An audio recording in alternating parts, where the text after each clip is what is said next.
Alright, isang magandang araw na naman ang pagpapala. Guys, kahapon nga pala may nag-walk-in sa ating showroom para mag-check ng unit. Hindi lang natin inabutan ng ating buyer, pero nag-message siya sa ating page at ang sabi niya, babalik daw siya today para i-finalize at i-check ang ating 2015 Honda Brio V manual. Tara, pakita natin. Okay, so ito po ang ating 2015 Honda Brio V manual. Exterior-wise, very presentable. Original pa rin mostly ang kanyang paint at wala siyang mga scratches or any dents na masasabi nating nakakapangit na sa sasakyan. Pagdating naman sa ating interior, still intact and presentable, ice cold aircon, plus naka 2-din head unit na nga pala siya and Pioneer. 5-seater na din nga pala siya, guys. Ang ating Brio nga pala ay mayroong 1,300 piston displacement. So sa kanyang size, siya ay very powerful. So hintayin natin si Sir. Hopefully, kami ay magkasundo at maiuwi na niya ang ating Honda Brio. Boss. Afternoon, boss. Sir. Ayun. Sa inyo kami, boss, kahapon eh. Ano ba? Check mo po ba, boss?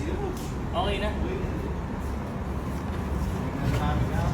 sinasabi ko sa bank, pinarapat ko, pero kasi kailangan palitan yung mo sila rin ng bumper, meron parang plastic na yun. Parang retainer niya. Okay guys, so andito na ang ating mga buyer. So hindi pala basta-basta ang ating mga kausap. Si Sir Miko Briones and si Sir Roro ng Joey's. Pakita mo nga sila, Brad.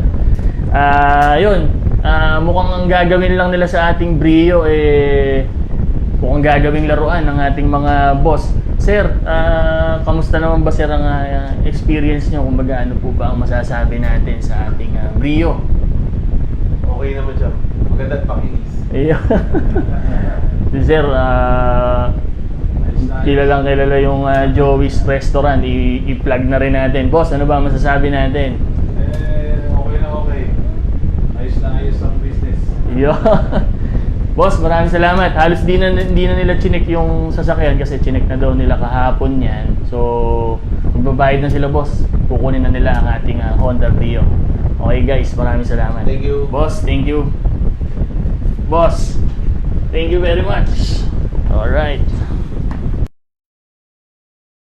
Magandang umaga, araw na naman ang pagpapala.